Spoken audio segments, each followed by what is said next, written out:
Bujjamma birthday celebrations start అవుతాయి.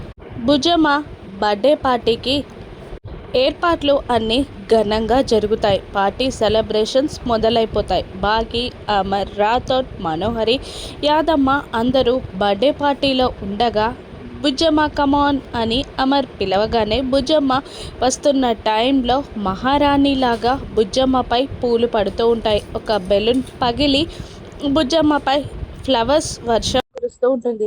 Bujjamma birthday పార్టీలోకి వస్తూ ఉండగా అందరూ క్లాప్స్తో ఎంకరేజ్ చేస్తూ ఉంటారు. బుజ్జమ్మ రాగానే కేక్ కట్ చేద్దామా బుజ్జమ్మ అని అమర్ హుషారుగా అడుగుతుండగా ఓకే డాడీ అంటుంది బుజ్జమ్మ.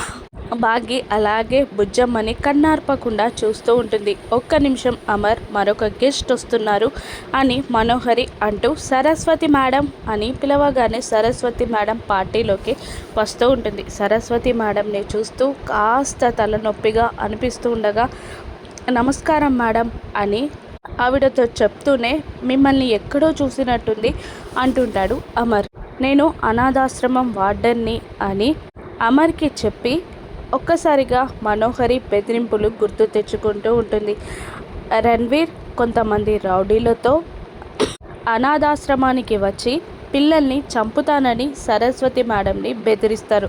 మీకు ఒక నిజం చెప్పాలి సార్ అని సరస్వతి మేడం అంటూ ఉండగా ఏంటది అని అమర్ అడుగుతూ ఉండగా బాకీ టెన్షన్ పడుతూ ఉంటుంది. మనోహరి సంతోషపడుతూ ఉంటుంది. బుజ్జమ్మ ఎవరో కాదు సార్, బాగి కన్న కూతురు అని నిజం చెప్పేస్తుంది సరస్వతి మేడం.